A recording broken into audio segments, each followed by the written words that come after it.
Bonjour à chacune et chacun d'entre vous. Nous sommes actuellement déjà presque 35 personnes connectées pour cette table ronde organisée dans le cadre de la semaine de la persévérance scolaire, une table ronde consacrée à la question des bibliothèques scolaires au carrefour de la persévérance.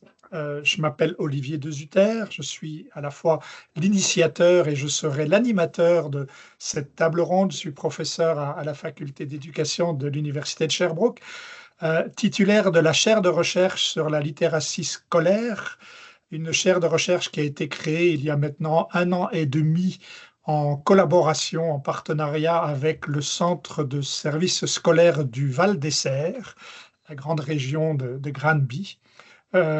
Et je suis également directeur du Centre de recherche sur l'enseignement et l'apprentissage à la faculté d'éducation de l'Université de Sherbrooke. Et donc, l'initiative de ce midi s'inscrit dans les activités et de la chaire et du centre de recherche.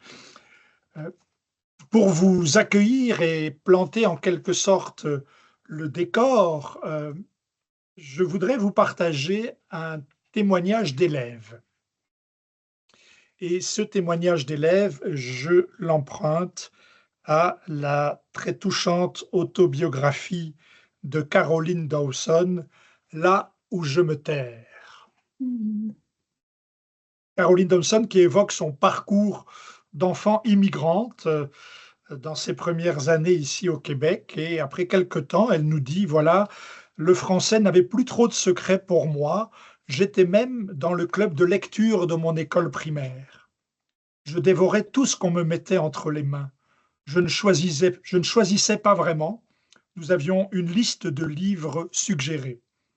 Nous pouvions accumuler des étoiles pour chaque lecture et au bout d'une centaine de titres, nous en recevions un en cadeau. J'avais depuis longtemps dépassé le centième. J'avais lu presque tous les bouquins de la bibliothèque, mes préférés plus d'une fois. Il y avait surtout Reviens-nous, Michael, qui m'hypnotisait. Il racontait la quête acharnée d'une adolescente tentant par tous les moyens de retrouver son frère disparu. Une fois encore, à la bibliothèque de l'école, je feuilletais Reviens-nous, Michael, à la recherche d'une réponse.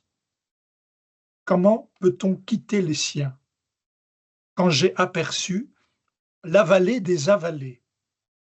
Je ne m'explique toujours pas ce que ce livre faisait à la bibliothèque anémique de mon école primaire. Mais il était là, il me fixait. Envoûté par un si beau titre, je l'ai pris. J'ai été immédiatement englouti par les mots, figé sur place, incapable de le déposer. Les phrases ne s'arrêtaient jamais, elles s'enchaînaient les unes aux autres sans que je puisse m'interrompre. Je tentais de soutenir le rythme en retenant mon souffle, mais il me manquait, cramponné que j'étais aux virgules pour respirer. C'est la première fois qu'un livre réussissait à arrêter les pensées dans ma tête. Rivait sur ma lecture, j'étais captive, absorbée. Je n'ai pas vu le temps passer. J'ai dû courir à la fin de la période bibliothèque pour le rapporter chez moi. À ce jour, je ne comprends toujours pas que la bibliothécaire n'ait rien dit quand j'ai emprunté le livre, qu'elle n'ait pas sourcillé en voyant une petite Latina de 11 ans emporter avec elle Régent du Charme. Elle avait pourtant l'habitude de commenter mes choix. Elle me connaissait. Parfois, je me demande si ce n'est pas elle qui l'a placé, la vallée des avalées, à côté de Reviens-nous, Michael, afin de bousculer mes repères, de perturber mes frontières. Si j'étais prête à relire sans cesse cette histoire de disparition soudaine qui finit mal, cet abandon ultime, peut-être pensait-elle que je pouvais accueillir du charme. Alors, ce témoignage d'élève rapporté magnifiquement par Caroline Dawson, eh ben, il fait écho à toutes sortes de témoignages qu'on trouve ces derniers temps dans des œuvres littéraires ou dans des autobiographies sur le rôle qu'ont pu jouer à un moment donné dans un parcours d'élèves, dans un parcours de lectrices et de lecteurs, des bibliothécaires. Euh, Vous avez sans doute aussi eu vent de ce fameux livre de Jean-Philippe Plault, Rue du Plessis. Eh bien, dans Rue du Plessis, on retrouve tout un petit passage aussi dans lequel il évoque à son tour l'importance qu'a eu pour lui sa fréquentation à la fois de la bibliothèque scolaire et de la bibliothèque publique.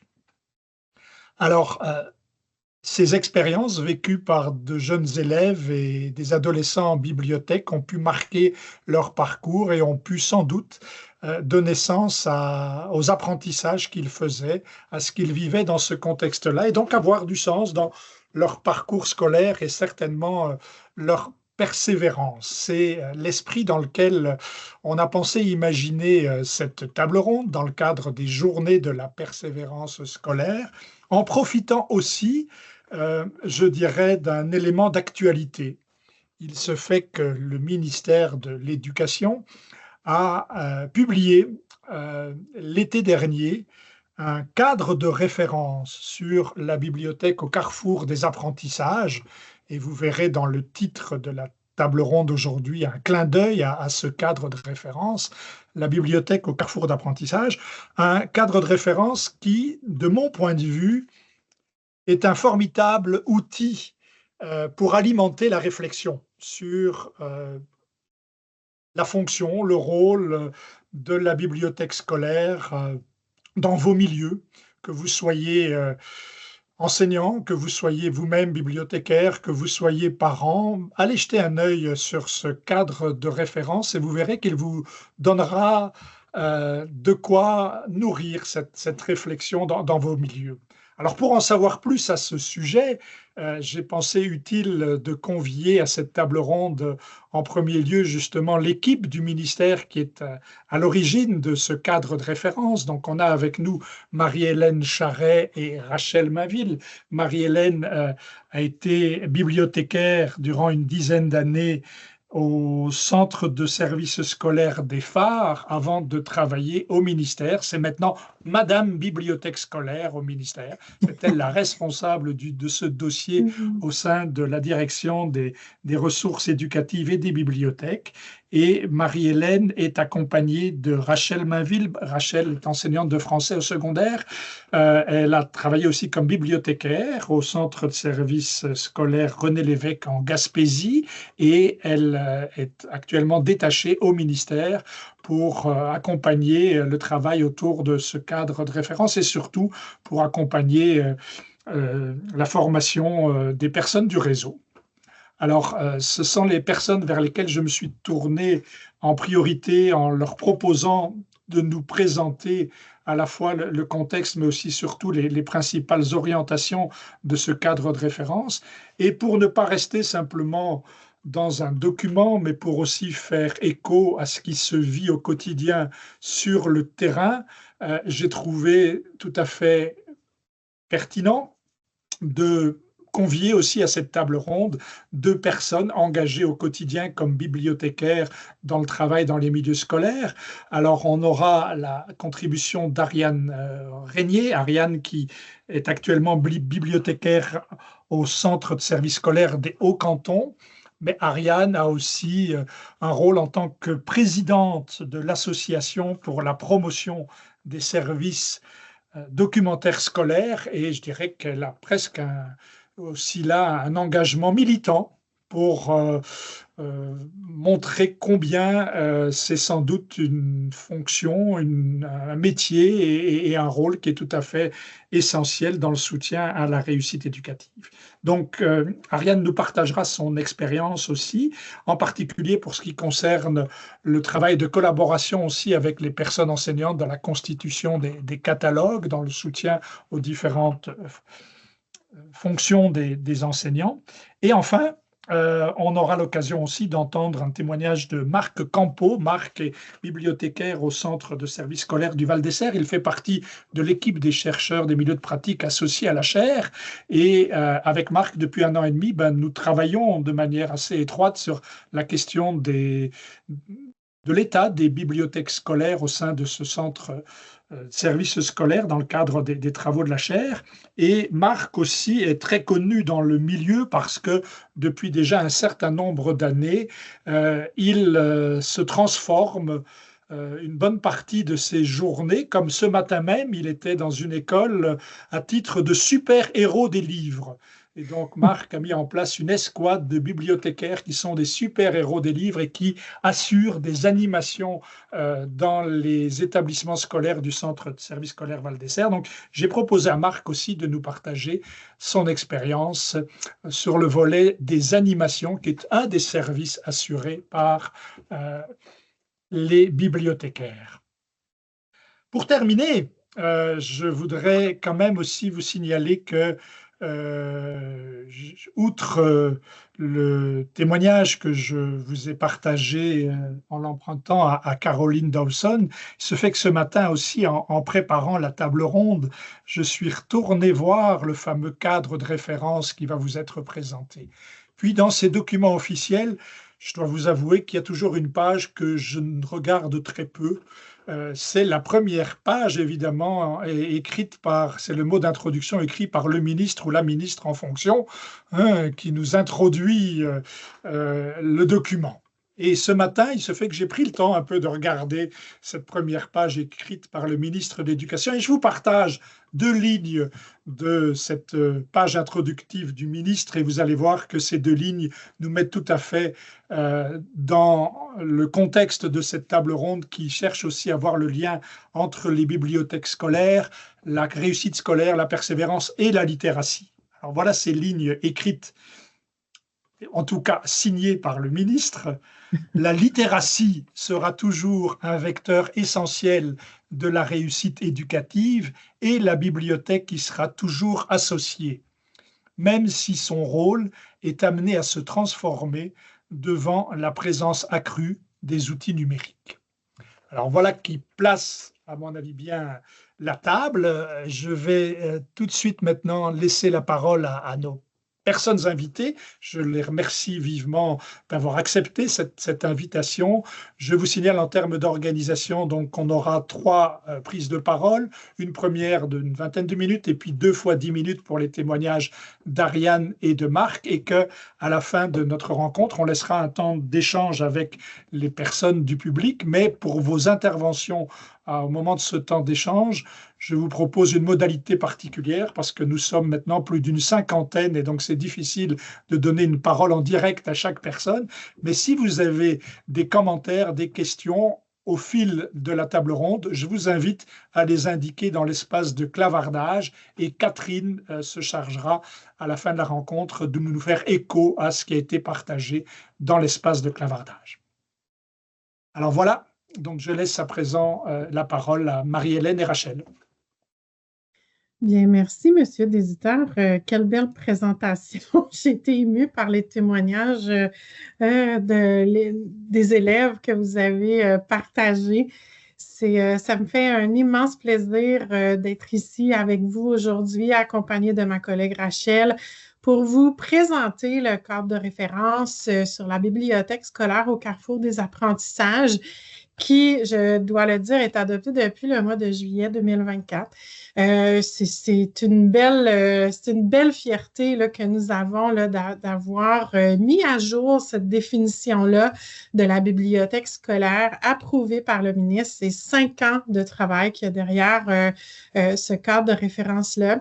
C'est moi qui le présente, mais bien évidemment, j'ai collaboré avec toute une équipe, dont Anne-Marie Roy du Centre de services scolaires des Mille-Îles qui a piloté le chantier de la rédaction, mais on a consulté plusieurs professionnels, plusieurs personnes, des directions et des enseignants, bien évidemment, à qui s'adresse ce cadre principalement. Alors, très heureuse. Dans le fond, l'intention de ce cadre-là au tout début, c'était pour moderniser cette fameuse définition-là de la bibliothèque scolaire. Quelque chose qui nous vient régulièrement en tête lorsqu'on parle de la bibliothèque scolaire, c'est voir un local dans notre école qui est réservé à des étagères et des livres. Et je pense qu'il est temps... Oupsie! Oh, désolée! Attendez! Et cette définition-là méritait là, d'être mise à jour. Ça faisait plusieurs années, voire même plusieurs décennies là, qu'elle était réclamée par le réseau, qui était réclamée par surtout les gestionnaires d'avoir une meilleure définition de ce qu'était la bibliothèque scolaire. Alors, c'est ce qu'offre le cadre. On sait pertinemment que ce cadre-là décrit une bibliothèque qui ne se retrouve peut-être pas actuellement dans les écoles du réseau scolaire québécois, mais c'est une vision à très long terme et elle est aussi elle est solidement documentée là, par une revue de la littérature qu'on a fait. On est allé chercher ce qui se fait ailleurs pour être certain de se donner une vision et on est engagé actuellement là, dans une mission de diffusion, de promotion, de formation du personnel qualifié en bibliothéconomie, bibliothécaires et techniciens. On commence la première année avec eux. L'année prochaine, ce sera bien évidemment les différents publics du réseau. On voulait s'assurer là, que le personnel qualifié le comprenne bien, le saisisse bien et se donne et s'engage avec nous à le diffuser et à former le personnel dans chaque centre de service scolaire. On y va d'emblée. J'ai 20 minutes. Moi, je parle beaucoup. Alors, Rachel, je te mets maître de mon temps. Bibliothèque scolaire, un service éducatif complémentaire. Je ne pouvais pas évoquer ce fameux document-là qui a été publié en 2002. Et c'est là qu'on retrouve la dernière définition de ce que peut être une bibliothèque qui s'inscrit dans le cadre des services éducatifs complémentaires. Dans ce document-là, on soutient qu'il y a 4 programmes de services et c'est à l'intérieur de ces programmes-là qu'on retrouve les 12 services et on décrit la bibliothèque de cette façon-là. Donc, on voit là, vous êtes sûrement bien au courant de ces services-là, là, l'animation, l'orientation, l'orthopédagogie, mais le service de bibliothèque, il est décrit comme ça, c'est un service de soutien à l'utilisation des ressources documentaires de la bibliothèque. C'est une définition qui est très large, mais en même temps très centrée. Mais la contribution de la bibliothèque dans le réseau, là, ce que ça veut dire, c'est qu'on donne les moyens à l'élève de faciliter l'accès à des ressources, à un univers culturel, mais aussi l'habileté à rechercher de l'information et à outiller ou également les enseignants dans les différentes pratiques pédagogiques là, en classe. Donc, ça, c'est la dernière définition. Bien évidemment, comme je dis, c'est une définition qui est très vague, puis qui est très limitée en même temps, mais dans le très vague, l'utilisation des ressources documentaires, lorsqu'on regarde l'univers informationnel aujourd'hui, ressources documentaires, ça peut être très, très vaste. Alors, je passe la parole à Rachel. Oui, ben, on a cette définition-là qui est donnée dans le cadre et ben, aujourd'hui, on sait que la situation de l'enseignant, bien sûr, son travail, il est complexe. Il a à tenir compte d'une foule d'éléments. L'intégration de l'approche culturelle, tenir compte de l'hétérogénéité des élèves. On fait référence ici au référentiel de compétences de la profession enseignante pour réaliser son acte d'enseignement, pour accompagner les élèves à apprendre. L'enseignant a accès à une foule de ressources qui se trouvent en divers lieux, numériques ou physiques. Et devant cette situation de surabondance, c'est très complexe, bien, l'enseignant, il fait face bien sûr à des enjeux. Il est en droit de se poser des questions. Où est-ce que je vais trouver le temps? Le temps, on n'a pas besoin de s'étendre. On le sait que c'est un enjeu important. L'enseignant peut se demander, est-ce qu'il a identifié, trouvé les ressources de qualité? Est-ce qu'il a pu découvrir, en fait, aussi les ressources les plus pertinentes qu'il aurait pu découvrir? Est-ce qu'il a les droits d'usage en classe de ces ressources-là auxquelles il a accédé de différentes façons? Est-ce qu'il a pu trouver, est-ce qu'il a pu trouver en fait aussi l'ensemble des supports qui sont nécessaires pour répondre à la diversité des besoins des élèves qui sont dans sa classe? Et puis, est-ce qu'avec ces ressources-là, ou ce qu'il identifie, ou ce qu'il recherche, est-ce que la variété est suffisante? Donc, cet environnement informationnel qui est complexe, l'acte de l'enseignant aussi qui est complexe, amène plusieurs enjeux auxquels une définition de la bibliothèque doit répondre. Si on donne un exemple ici, là, un enseignant veut utiliser une œuvre de Jacques Pasquet, il peut rechercher dans son catalogue de bibliothèque pour voir s'il y a le livre à l'école, il doit aller vers Biblius pour voir si on a la version numérique. Samuel, si on peut utiliser un extrait en classe, donc on est déjà à 3 recherches dans 3 différents outils. Il va aller voir sur J'enseigne avec la littérature jeunesse pour voir s'il y a une SAE ou un kit clé en main qui existe qu'un collègue aurait pu faire. Il va aller voir sur Télé-Québec en classe parce qu'on le sait que sur Télé-Québec en classe, il y a des trousses avec des films et tout ça. Puis il va essayer de faire des liens avec d'autres types de ressources. Il va aller chercher d'autres œuvres de Jacques Pasquet, par exemple, dans une collection nationale en ligne. Puis c'est lui-même qui va, des pistes pédagogiques sur Constellation. Juste en voyant ce schéma-là, on voit que on ne répond pas du tout à l'enjeu de temps, l'enjeu de découvrabilité, de pertinence et de droit d'usage. Cherchez-vous un local dans la bibliothèque? Donc, il y a quelqu'un qui a un petit micro. Donc, évidemment, Rachel vous a clairement là, indiqué le souci de l'enseignant parce que c'est exactement là où on veut s'installer, c'est que la bibliothèque, donc les bibliothécaires et les techniciens en documentation qui y travaillent, s'installent en soutien à l'enseignement et à l'apprentissage. On n'a absolument rien inventé. Le rapport Parent en 1964 définissait cette bibliothèque-là comme étant un service de soutien à l'enseignement et à l'apprentissage. Et en plus d'avoir rien inventé, on s'est rendu compte qu'au Québec, on était un petit peu dans le dernier wagon du train là, au niveau international pour l'installation de cette bibliothéconomie-là. Je vous nomme quelques documents. C'est simplement pour vous illustrer là, que, on a fait un pas pire tour de littérature pour aller s'inspirer puis aller voir comment les autres pays font pour installer cette bibliothèque-là.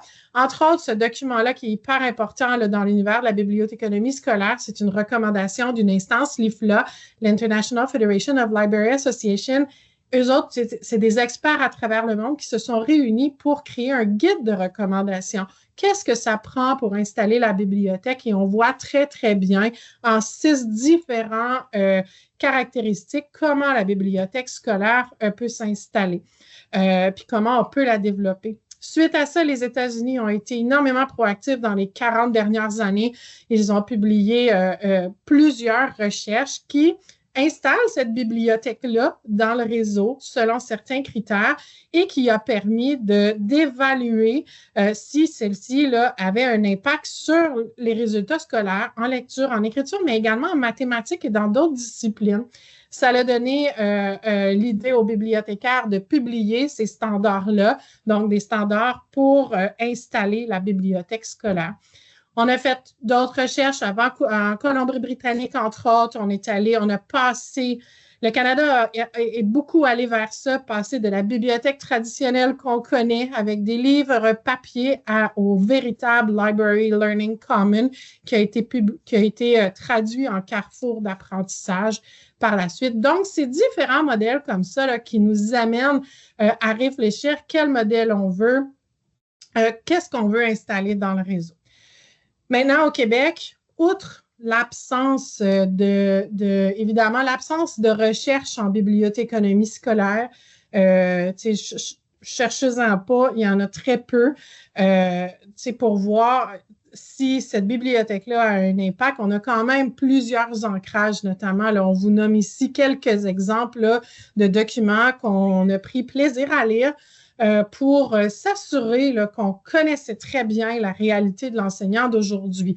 Le programme de formation, et là, on pourrait, vous les connaissez tous, j'en suis certaine, le référentiel de la compétence enseignant, où on a une magnifique porte d'entrée pour soutenir l'enseignant qui doit être un médiateur d'objets, d'éléments de culture, j'espère que je le prononce bien. Donc, cette bibliothèque-là, comment elle peut soutenir ce médiateur-là d'éléments de culture? C'est certainement en développant ce service-là. On pense entre autres aux documents sur l'approche culturelle, la différenciation et le dernier, la compétence numérique, où il est clairement, on ne peut pas faire fi de ce magnifique référentiel où à l'intérieur de ça, on parle de développer la compétence de l'élève à mobiliser sa culture informationnelle, donc d'aller rechercher de l'information, de savoir rechercher de l'information et se donner une méthode de travail pour mieux travailler l'information. Et dans l'univers aujourd'hui informationnel, tous ces documents-là prennent une saveur, une couleur importante parce que l'environnement dans lequel on est, avec les fausses nouvelles, avec la qualité parfois très médiocre de l'information. Donc, ça positionne adéquatement la bibliothèque comme service de soutien. Ça nous amène au cadre maintenant. Évidemment, qu'est-ce qu'on a voulu comme bibliothèque qui soutient cette réussite éducative-là? On l'a décrit de notre côté en 4 caractéristiques, en s'inspirant bien évidemment de ce qu'on avait lu à l'étranger. Tout d'abord, c'est une bibliothèque qui a du personnel qualifié. Là, vous allez me dire, au primaire, il n'y en a pas, on le sait, c'est une réalité. Ça ne veut pas dire qu'on ne peut pas rêver à avoir au moins la présence d'un technicien en documentation dans une école pour assurer l'accueil, soutenir les enseignants. Au secondaire, ils sont plus présents, les techniciens en documentation. Je ne pourrais pas dire parce que ce n'est pas des données qu'on a au ministère, mais ce qu'on entend des collègues bibliothécaires, c'est qu'il y en a dans presque toutes les écoles secondaires. Mais là, je mets des gros bémols parce que c'est l'expérience qui parle, ce n'est pas les données. Alors, personnel qualifié, on parle de bibliothécaires, de techniciens en documentation, gestion des ressources, on parle des infrastructures et des environnements, et on parle des services de soutien à la pédagogie. Une des raisons, je vous ai dit au début, pourquoi qu'on sentait l'importance de décrire cette nouvelle bibliothèque-là. Je vous donne un exemple ici très concret au niveau des environnements. Lorsque je suis arrivée au ministère, je travaillais avec la direction des infrastructures et dans le cahier de charge du ministère, c'est la bibliothèque, elle était vue comme un lieu de loisirs et de détente. Donc, évidemment, on n'était pas tout à fait dans les mêmes définitions. On nous a demandé des exemples de définitions. On leur a donné les documents qu'on retrouvait ailleurs qu'au Québec. Donc, ça l'a quand même encouragé. Ça a été un levier important là, pour se donner notre propre définition. Surtout que le plan d'action numérique en éducation en 2018 soutient par sa mesure 17 le développement de la bibliothèque scolaire numérique par le prêt d'œuvres, par la facilitation du prêt d'œuvres numériques, mais également pour assurer la transition vers ces carrefours d'apprentissage-là. C'était nécessaire de passer à ça. Et pour chacun de ces axes-là, on a fait volontairement le choix de ne pas préciser le virtuel et l'imprimé, parce que c'est pour nous un grand tout. Gestion des ressources, on va parler des ressources imprimées, papier imprimé, et audiovisuel et numérique, bien évidemment. L'environnement, on va parler de l'environnement numérique, l'environnement physique. Même au niveau du personnel qualifié, est-ce qu'il y aurait des services qu'on pourrait offrir de manière virtuelle à nos usagers que sont les enseignants et les élèves? C'est des idées qui nous passent là, par la tête. évidemment, ce sont des 4 axes de la bibliothéconomie. Pour un bibliothécaire, lorsqu'on présente ces axes-là, ça va de soi. C'est quelque chose qu'on connaît très bien, mais ce qui est important de retenir ici, c'est qu'il est extrêmement... Oups! Il y a quelqu'un qui a... Donc, j'essaie de... OK, parfait. Merci. Ce qui était extrêmement influencé par l'école, les besoins, les enseignants ont différentes pratiques pédagogiques, ont différents besoins et ça l'influence la pratique pédagogique. Donc, c'est pour ça là, qu'on a fait exprès que la description de tout ce qui est dans la couleur mauve, par exemple, je vous ai parlé des cadres et des mesures, on ne peut pas faire fi du PFEQ, on ne peut pas faire fi de la progression des apprentissages, la loi de l'instruction publique qui donne à l'enseignant le choix du matériel pédagogique qu'il veut bien utiliser. On ne peut pas faire fi non plus de l'état de situation de nos bibliothèques lorsqu'on veut réfléchir à la moderniser, ce service-là. Bref, ce sont tous des réflexions qui viennent orienter et influencer la pratique bibliothéconomique. Rachel, je continue, puis on donne des exemples. Parfait. Ça te va? Puis j'espère que je suis dans les temps. Ça va pour le temps. Je regarde. Oui, si tu peux. Encore 5-6 minutes? Oui, parfait. Super. Alors, je donne un exemple très concret. Le personnel qualifié, qu'est-ce que ça représente? Bien évidemment, le ministère a un plan d'embauche de bibliothécaires puisqu'il souhaite encourager l'embauche de personnel qualifié.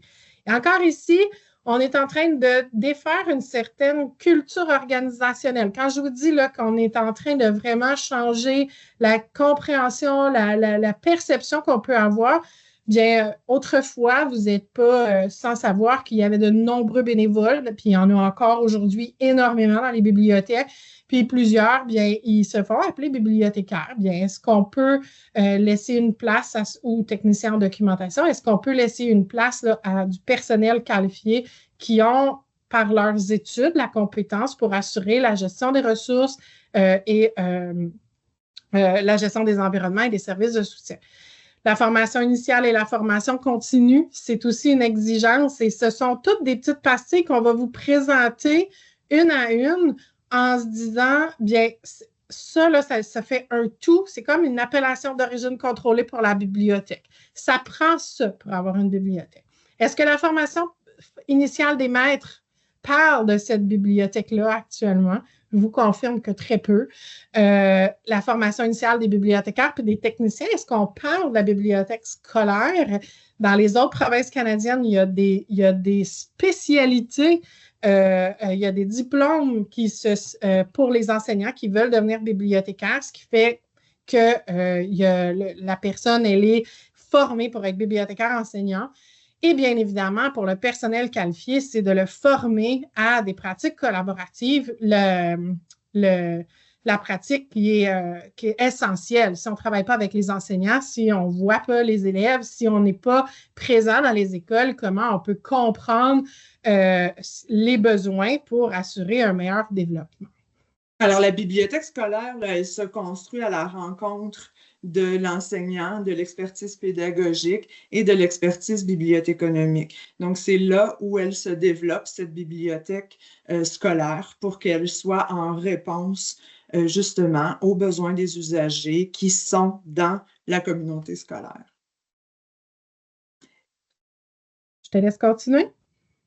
On peut passer à la gestion des ressources. Ouais. Je te laisserai y aller. Et puis moi, je vais prendre la posture dans ma vie d'enseignante, parce que j'ai un bon passé d'enseignante. Et puis, de manière à illustrer peut-être de façon pratique, là, à quoi je peux m'attendre comme enseignante ou qu'est-ce que ça veut dire pour moi? Le petit schéma ici qu'on présente, en fait, c'est pour résumer le cadre. Lorsqu'on parle de gestion des ressources, si vous allez lire les 2 pages sur la gestion des ressources, vous allez trouver des éléments sur cet écosystème-là de gestion des ressources qu'on souhaite mettre en place. C'est quoi un écosystème? C'est c'est de s'assurer que l'école a un fonds documentaire de qualité qui est varié, qui est diversifié, puis qui est capable de soutenir l'ensemble des besoins d'une école. Et si je y vais avec un exemple que presque tout le monde doit bien saisir, comment la bibliothèque peut avoir un fonds suffisamment riche pour être en mesure d'alimenter les coins lecture des enseignants pour offrir des livres dans l'environnement proximal des enfants, ce qui est une pratique qui est de plus en plus populaire aujourd'hui. Les enseignants souhaitent avoir des livres. Mais dans la pratique de Rachel, comme enseignante en 3e secondaire, cet écosystème s'organise comment? Puis qu'est-ce qu'on retrouve, comment cette notion-là d'écosystème, bien dans sa pratique, comment elle peut réagir par rapport à cette gestion des collections-là? Ben, en fait, moi, dans ma pratique d'enseignante, c'est certain que si, en ayant accès à des collections qui ont été réfléchies, qui ont été organisées et qui ont été acquises en considérant mon besoin, l'ensemble des visites du PFEQ, ben déjà, j'ai une certaine sécurité dans ce que je recherche. Il y a des questions que j'élimine quant à un peu la qualité, où je sais déjà que j'ai un environnement informationnel où il y a eu un travail de sélection et que dans ces ensembles-là, je suis en mesure de trouver les éléments qui répondent à mes intentions éducatives pour lesquelles je considère mes élèves. Donc, cet écosystème-là, il me permet de gagner du temps d'une certaine façon. Donc, c'est un peu ce qu'on peut illustrer. En tant qu'enseignante au primaire aussi, je peux me nourrir de ces collections-là pour organiser des coins lecture classe qui bougent et qui répondent au contexte que je mets en classe dans un temps donné, par exemple. Donc, on continue ici. Donc, outre la gestion des ressources, bien évidemment, les environnements, je n'ai pas besoin de revenir sur l'infrastructure physique. Mais oui, j'y reviens parce que les questions qu'on peut avoir au niveau des infrastructures sont multiples et la collaboration avec le personnel des ressources matérielles, par exemple, est hyper important pour être en mesure d'avoir une bibliothèque qui pourrait accueillir un enfant en chaise roulante, par exemple. Tu sais, on a déjà vu ça, là, des bibliothèques où il n'y avait pas cet espace entre les rayons, donc l'élève ne pouvait pas passer. Donc, c'est plein de questionnements comme ça qui nous permettent d'adapter l'environnement aux besoins. Bien évidemment, on parle du catalogue ici et de la découvrabilité, ce fameux catalogue-là que très peu de personnes aujourd'hui connaissent. Très, très peu de personnes connaissent, surtout au primaire. Ce n'est pas une habitude d'aller consulter le catalogue de la bibliothèque. Il faut dire que l'outil technologique date de l'époque préhistorique, mais ça, je ne rentre pas là-dedans. Sauf que c'est le but d'un catalogue, c'est de ramener et d'offrir une repérabilité de ces documents-là et d'être capable d'atteindre l'objectif, comme j'expliquais tantôt, les livres de Jacques Pasquet, bien, on a tous dans un même lieu, la version papier, la version numérique, l'extrait, le film, et qu'on est capable de tomber sur ces éléments-là. Ça nous amène à réfléchir. Comment rapidement là, ces environnements-là que m'offre cette bibliothèque-là, ben, ça veut dire que dans mes planifications ou dans mes attentes, dans ce que je peux demander à mes élèves, ben, je considère qu'il y a des accès à des ressources qui sont peut-être 24 heures aussi. Là. On n'est pas juste dans une bibliothèque qui est ouverte pendant les heures de classe. Et j'ai aussi accès à un environnement qui est flexible, qui peut me permettre de penser aussi à offrir des modalités différentes, à une certaine flexibilité pédagogique dans l'usage que des élèves pourraient faire à la fois des espaces qui sont dans la bibliothèque en même temps que j'utilise l'espace de ma classe. Donc, ça me permet de planifier avec cette idée-là que la bibliothèque est le prolongement de ma classe et qu'elle offre aussi des opportunités pour réaliser des activités d'apprentissage. Exactement. On termine rapidement par les services de soutien à la pédagogie. Très rapide, sans donner l'exemple, mais on a cru bon évidemment, il faut que mon cellulaire sonne. Et on a cru bon de faire une espèce de typologie des services parce qu'il y avait beaucoup de mots qui circulaient. Donc, on a détaillé ce que pouvaient être des services. Donc, un service de promotion, de diffusion. Le service conseil et référence, c'est un service que plusieurs bibliothécaires offre à l'ensemble de la communauté scolaire. Donc, on souhaitait bien le nommer. Donc, des services de conseil, quel livre je peux utiliser, quelles ressources je peux utiliser, comment le faire. Médiation et animation, on a l'expert avec nous pour nous présenter un des types, un des modèles pour animer ces ressources-là. Formation, on pense souvent aux formations qui sont offertes aux compétences informationnelles, donc d'engager le technicien en documentation. Puis dans plusieurs écoles présentement, là, le technicien est occupé à gérer des portables, gérer plein d'autres choses que d'offrir un service de soutien aux élèves et bien entendu de l'accompagnement, que ce soit à l'élève ou avec l'enseignant, offrir des services pour accompagner l'enseignant à faire usage de cette bibliothèque-là qui est souvent méconnue. Plusieurs enseignants nous ont dit lorsqu'on a rédigé le cadre qu'ils se sentaient pas à l'aise d'aller en bibliothèque parce que c'est un environnement complexe à comprendre. En plus, avec 20 élèves donc, c'est parti dans la bibliothèque, bien, ça mettait un contexte de classe très difficile. Alors, c'est important là, de bien détailler là, ces différents types de services.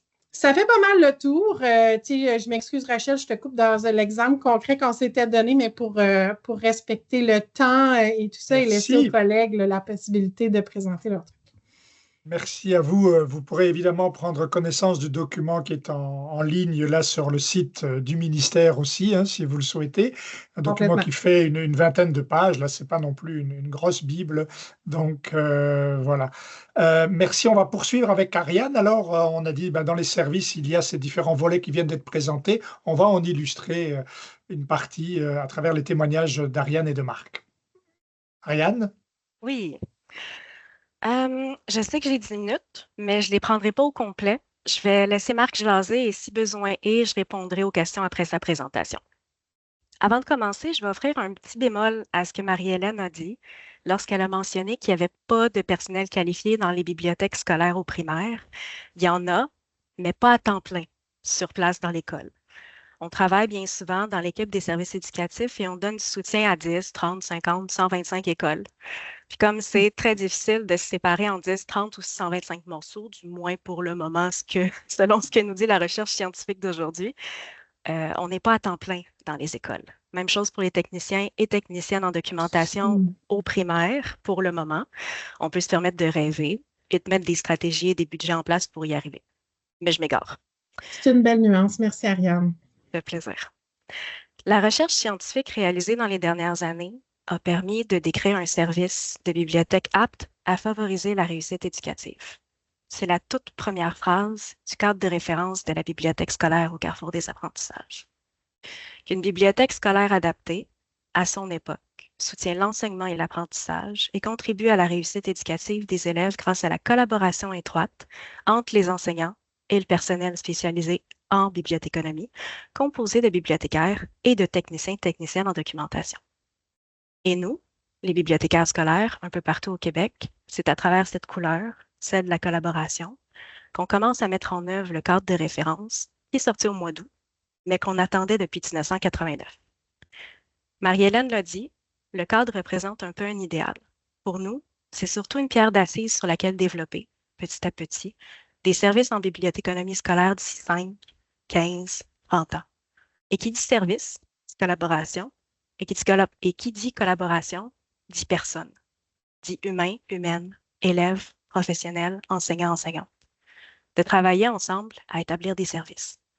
Ces services qui démontrent, petit à petit, que les bibliothèques ne sont plus uniquement un endroit où on entrepose des livres, qu'elles doivent devenir un lieu dynamique qui permet d'apprendre, d'échanger, d'agir, de produire, d'explorer et de collaborer, comme le disait le Conseil supérieur de l'éducation il y a 5 ans. Cette bibliothèque scolaire qui constitue le point de rencontre de différentes expertises à la fois bibliothéconomiques et pédagogiques, par la mise en place d'une structure de collaboration et de partage, représentée par la couleur verte, celle de la persévérance pour aujourd'hui, mais celle de la collaboration dans le cadre. Si vous ne l'avez pas lu, c'est ça notre base. La base des bibliothèques scolaires, c'est pas les livres, me direz-vous. Ben non. Parce que n'importe qui ou presque, si la passion, le plaisir de lire, de transmettre, de prendre le temps est au rendez-vous, peut développer une expertise en littérature jeunesse. Beaucoup d'enseignants, d'enseignantes deviennent des experts en littérature jeunesse avec le temps. Plusieurs le sont déjà lorsqu'ils commencent à enseigner. Alors, on sert à quoi, les bibliothécaires, si c'est pas pour offrir un soutien avec les livres, entre autres? On sert à organiser les ressources et l'information. Autrement dit, que chaque dollar investi dans les livres et la bibliothèque serve à appuyer les besoins des enseignants. Parce que chaque CSS, chaque école, chaque classe est unique, avec des besoins, des réalités, des pratiques pédagogiques différentes. Avec des bibliothèques, des collections, des réalités différentes aussi. Parce qu'au sein d'un même centre de service, on retrouve à la fois des super merveilleuses, extraordinaires bibliothèques, là je parle du local, développées et construites en fonction du cadre de référence et des recommandations du comité d'experts en infrastructure. On retrouve ces magnifiques, extraordinaires bibliothèques-là. Puis on retrouve aussi des écoles qui ont trop de classes, donc pas assez de locaux pour mettre les élèves. Les livres se retrouvent dans les couloirs, sans bibliothèque scolaire. Alors, comment sortir de cette idée que la bibliothèque scolaire, c'est un local, un environnement physique et numérique? Ça passe par l'idée, toute simple, que les bibliothèques scolaires, que la bibliothéconomie scolaire, c'est un service. Que si l'enseignement, c'est des enseignants, que l'apprentissage, c'est des élèves, ben, que les services de bibliothèque, ça part d'un travail ensemble, avec des techniciens en documentation et des bibliothécaires. Puis quand il n'y a pas de local, d'endroit physique pour la bibliothèque, de notre côté, c'est de nous assurer de la repérabilité des ressources. Puis ça se fait à travers un catalogue de qualité. On disait tantôt que c'est un peu un dinosaure, notre catalogue en ce moment. Donc, ça prend un catalogue accessible, facile d'utilisation, qui explique où est le livre, mais aussi les ressources qui s'y rattachent. Un catalogue pour mettre ensemble toutes les ressources qui servent à votre enseignement.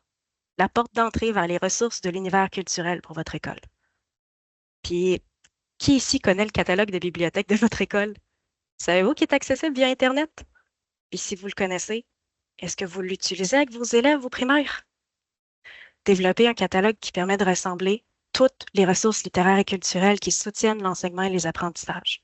Qu'au lieu de chercher dans 15 sites et ressources différentes, qu'elles se retrouvent à une seule et même place.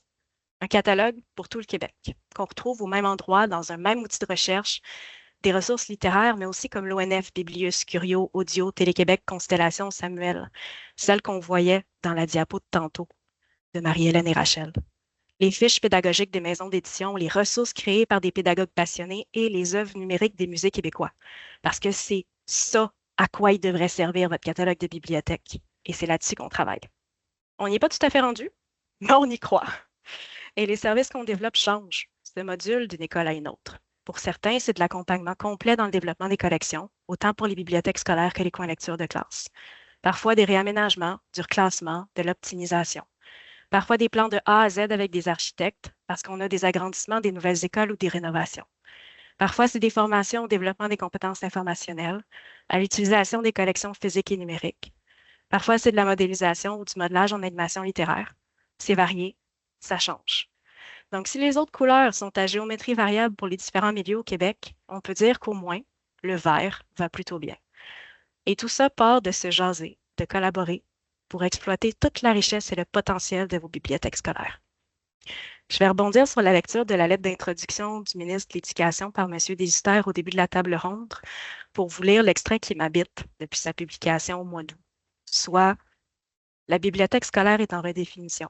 Laissons de côté l'image classique de l'entreposage des livres en rangée, du calme et du silence. Explosons le concept et invitons les échanges, la collaboration et le partage des expertises au sein de l'enseignement et de l'apprentissage. Ce à quoi j'ajouterais, parce que seul on va plus vite, mais ensemble, on va plus loin. Donc, merci, puis au plaisir de travailler ensemble dans les prochaines années. Merci Ariane. Alors je pense que ça s'inscrit bien dans la dynamique qu'on a essayé d'installer à l'occasion de l'activité de ce midi, qu'on va terminer en écoutant le témoignage de Marc qui vient nous illustrer un peu comment se vit aussi au quotidien une de ces missions assumées par les bibliothécaires scolaires, à savoir ce volet des médiations animations. Alors Marc, à toi la parole. Merci infiniment, M. Destard, pour cette invitation. C'est un privilège d'être ici ce midi. J'aimerais saluer mes collègues Marie-Hélène et Ariane. Monsieur Destar m'a invité afin de venir vous parler de ce qu'on faisait un peu dans notre centre de service scolaire à Val-des-Serres, ici à Granby et sur le territoire. Tout d'abord, mes collègues et moi, on a pris l'initiative de s'appeler les super-héros des livres parce que vous êtes tous ici des super-héros des livres, évidemment, pour continuer à propager l'amour des livres auprès des enfants et du personnel scolaire. Donc, on a décidé de prendre chacun un type de super-héros et on a chacun des chandails qu'on porte à tous les jours. C'est notre habit de travail. Donc, ça va vraiment bien au niveau du primaire, au niveau secondaire. On s'amuse beaucoup avec les enfants. Ensuite, comment qu'on pense nos animations? En fait, on va toujours se baser, c'est comme Marie-Hélène l'a mentionné précédemment, sur le programme de formation de l'École québécoise et sur la progression des apprentissages en réaction aux demandes des enseignantes du primaire et du secondaire. Comme par exemple, lorsque des enseignantes veulent travailler, faire découvrir de différents genres littéraires à leurs élèves, ben, dans la progression des apprentissages, c'est en 6e année. Donc, on a développé une activité qui va expliquer les différentes caractéristiques des genres littéraires aux élèves. Puis ensuite, on va toujours leur laisser des livres sur les différents genres littéraires dans la classe, des livres qu'on a choisis à la bibliothèque. Souvent, nos animations vont se dérouler dans les classes parce que la bibliothèque est rarement disponible lors de nos passages dans l'école et on se sentirait vraiment coupable de couper la période de bibliothèque pour les élèves qui vont une fois aux 2 semaines ou une fois par semaine, ça dépend des écoles. Donc, on va toujours travailler, comme le mentionnait précédemment Ariane, en collaboration avec les enseignantes à partir de leurs besoins pédagogiques. Souvent, les enseignantes vont nous contacter, puis ils vont nous dire ah, les gars, j'aurais besoin d'une animation, par exemple. Je vais voir prochainement les légendes québécoises, qui est dans la progression des apprentissages en 5e année, si je me rappelle bien. Donc, on a créé une activité d'animation sur les légendes québécoises et qu'on va s'amuser avec les élèves, leur présenter les différentes légendes de différentes façons en faisant des activités avec eux. Souvent, nos activités d'animation vont être soit en introduction de l'unité pédagogique que l'enseignante va aborder ou à la fin comme consolidation pour consolider les apprentissages que l'enseignante a fait avec ses élèves. Et nous, on va aller faire notre activité sur la thématique qui nous a été demandée. Évidemment, on offre une diversité d'activités pédagogiques, d'animation dans les écoles, tant au primaire, à l'occasion au secondaire. On va également aussi le CRIF, là, les 16-24 ans, ceux qui raccrochent pour venir à l'école. On est impliqué également avec le programme Passe-Partout. Le programme Passe-Partout, ce sont des conseillères d'éducation spécialisées à l'enfance qui vont accueillir les jeunes de 4 ans à l'école une fois par mois afin de les préparer et de les aider dans la transition lorsqu'ils arriveront à la maternelle. Donc, nous, on va rencontrer ces enfants-là une fois durant l'année pour leur parler, leur faire visiter la bibliothèque.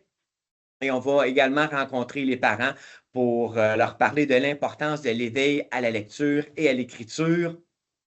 On va aussi collaborer, faire des animations aussi avec différents organismes sur notre territoire, que ce soit par exemple la Maison des familles à Granby, à Waterloo. On participe également au Salon du livre de Granby. On visite à l'occasion des centres de la petite enfance et de temps en temps les services de garde dans les écoles pendant les journées pédagogiques. Évidemment, notre mission, c'est toujours d'éveiller, d'inspirer, d'exploiter les ressources de la bibliothèque et de les apporter dans la classe pour leur faire découvrir les différentes ressources qui sont accessibles. Souvent également, lorsqu'on fait nos activités d'animation, on va choisir des livres à la bibliothèque spécialement pour l'enseignant.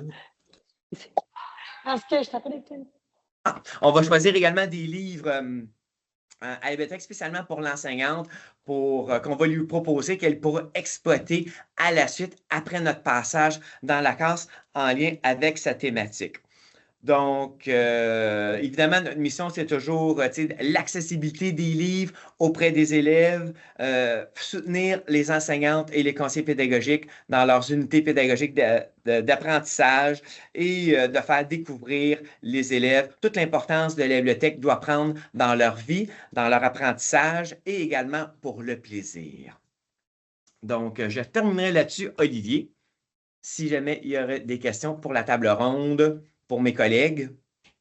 Merci à vous. Alors, je voudrais, avant de vous laisser donc la possibilité d'interagir, et je vous rappelle qu'on vous demande de le faire via l'espace de clavardage. Donc, si vous souhaitez apporter des commentaires, avoir l'une ou l'autre question ciblée euh, à destination de certaines de nos personnes intervenantes, là, faites-le via l'espace de clavardage. D'ailleurs, sur cet espace, vous trouverez le lien qui a été déposé vers le document de référence, le cadre de référence du ministère. On va d'ailleurs encore laisser l'espace ouvert là pendant une quinzaine de minutes, hein, je vous le signale, là, on terminera vers 13h15. Moi, je voudrais peut-être conclure pour ma part en soulignant deux éléments. Le premier, c'est que on voit bien aussi que on est là dans un dossier qui, quand même, à travers le temps, comme beaucoup de réalités dans les milieux scolaires, je dirais, a vécu des temps forts et des temps moins forts, puisque c'est un dossier qui est aussi extrêmement dépendant de l'ensemble des ressources qui sont accordées à notre système d'éducation. Je vous rappelle que dans le plan d'action pour la lecture à l'école, qui date déjà d'il y a 15 ans, il était prévu des investissements majeurs en termes de ressources qualifiées pour les bibliothèques, et que certainement qu'encore aujourd'hui, on n'a pas encore atteint les cibles qui avaient été pointées à ce moment-là. On sait aussi qu'il y a eu récemment toute une réflexion très importante, même si la bibliothèque ne se résume pas, on l'a bien vu et on l'a bien compris, en un espace physique. Il n'empêche qu'il y a eu toute une réflexion importante récemment sur l'architecture scolaire, sur les nouveaux espaces dans nos établissements avec le Lab École. Et je suis de ceux qui regrettent qu'on n'ait pas eu dans les personnes expertes qui ont travaillé là-dessus, outre un cuisinier et un sportif, un spécialiste des livres et de la lecture, que seraient devenus nos Lab Écoles si un Simon Bouloris avait travaillé avec Ricardo et Pierre Lavoie. Alors ça, c'est ma petite note éditoriale, mais on voit bien que, évidemment, il y a des enjeux qui restent encore importants, qu'il faut continuer à porter des messages autour de tout ça, si on veut vraiment prendre en compte le rôle que peut jouer à la fois ce service, ces espaces, mais aussi les personnes qualifiés qui animent ces espaces et en ont la responsabilité dans le soutien à la persévérance et à la réussite. Puis enfin, je voudrais dire aussi que dans le cadre, moi j'ai aussi remarqué un élément, c'est que on indique la nécessité aussi que ce service complémentaire fasse l'objet d'une évaluation régulière. Alors, je pense que le fait que maintenant le cadre est disponible, c'est une belle occasion à nouveau, je reviens là-dessus, sur le fait d'initier dans vos milieux ce travail d'évaluation de ces services. Et c'est ce qui a été entamé dans le cadre des travaux de la chaire au centre de services scolaire Val-des-Serres en lien avec l'équipe locale. Une partie des travaux réalisés dans le cadre de la chaire consiste à faire vraiment un état des lieux très détaillé des services rendus par les bibliothèques, un état des lieux des catalogues, un état des lieux de la circulation des livres, des usages, des espaces même dans chacun des écoles concernées. Alors je crois que ce travail-là, il est en cours. On aura l'occasion très certainement par la suite aussi d'avoir d'autres moments pour vous en présenter une partie des résultats, mais je vous encourage à aller dans ce sens-là et à profiter donc du nouveau document de référence établi par le ministère pour aussi donc initier cette démarche peut-être d'évaluation de ce service dans vos différents milieux. Donc, Catherine, je te laisserai nous faire écho à ce qui se trouve dans le clavardage peut-être pour donner la parole aux personnes qui nous ont entendus. Oui. Absolument, on a deux interventions. La première est un commentaire plutôt d'Hélène Bégin qui vous dit à tous « Je suis vraiment heureuse de tous vous entendre. J'ai personnellement modifié la bibliothèque scolaire d'une école où j'ai travaillé afin d'en faire une bibliothèque pour les élèves et avec les élèves. Je crois cependant que la base, c'est de toucher les enseignants afin de comprendre l'importance du livre dans la vie des élèves aujourd'hui et pour toute la vie. Bravo pour votre travail. » Alors voilà. Et on a une question de Cynthia Cloutier-Marangère qui est pour Marc. Est-ce que tous les bibliothécaires de votre CSS offrent toutes les animations à la demande ou chacune a ses animations? Pour répondre à la question de Cynthia, on développe toujours les activités en collaboration tous les trois, puis tous les trois, on propose les mêmes animations aux enseignantes qui nous le demandent, là. Donc, je ne sais pas si ça répond bien à ta question. Merci. Alors, moi, j'ai déjà fait mon petit mot de conclusion, mais je voudrais retourner vers les personnes qui ont accepté de participer à cette table ronde pour leur laisser peut-être aussi un petit mot final, là. Donc, allez-y avec peut-être un dernier commentaire, une dernière réaction à ce qui a pu être échangé ce midi ou un dernier souhait pour la suite. Bien, moi, je pense que vous l'avez bien verbalisé, mon souhait pour la suite. Vous avez parlé d'état de situation et de prendre connaissance de l'état de situation de nos bibliothèques scolaires au Québec. Je pense que c'est une des prochaines étapes et un grand souhait de l'équipe au ministère. Je fais juste une petite parenthèse que le dernier a été fait par le comité piloté par Gilles Bouchard en 1989.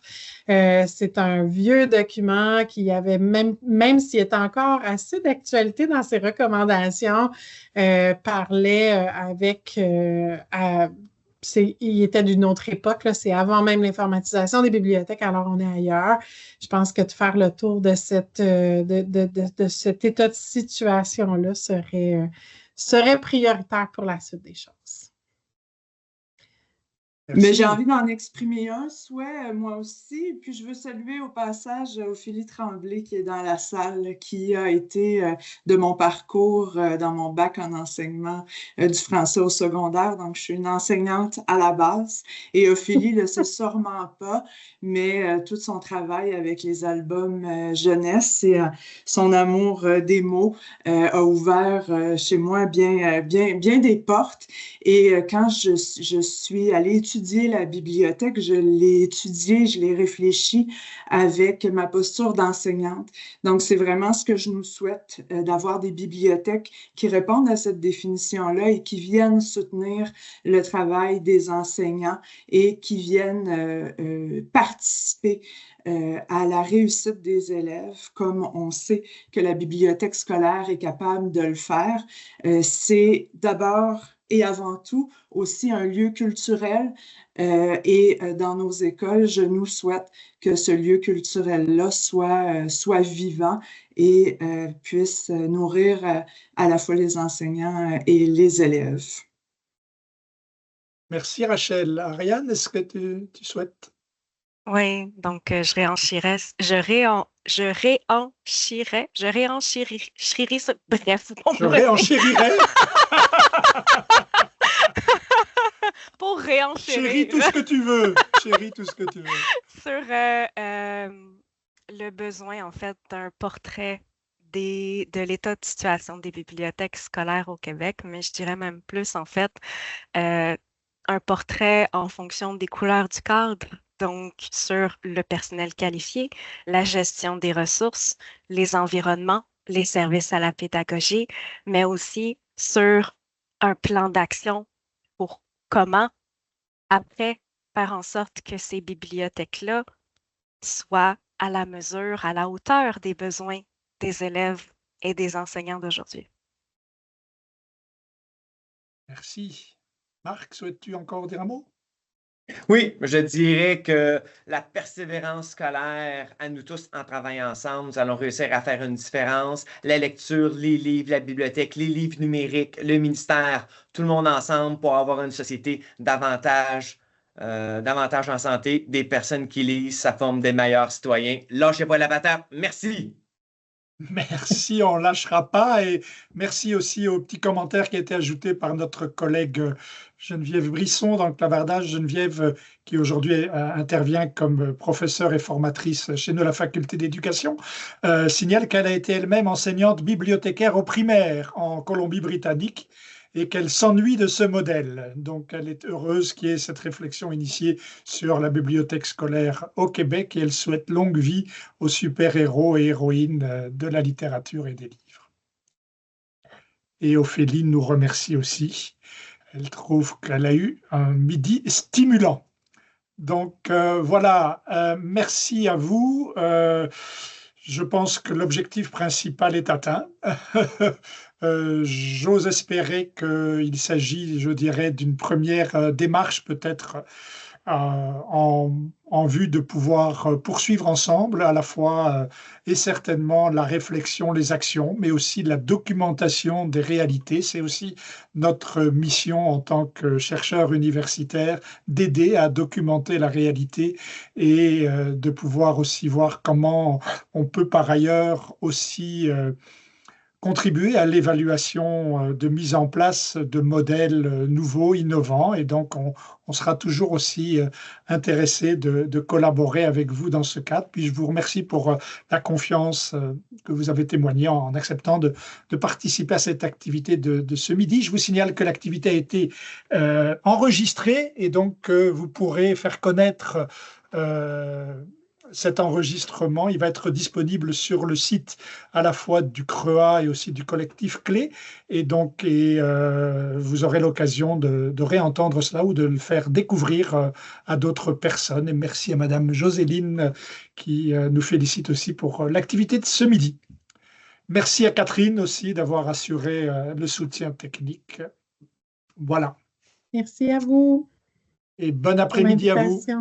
Bon après-midi. Félicitations. Bravo. Merci beaucoup. Bonne fin d'après-midi tout le monde.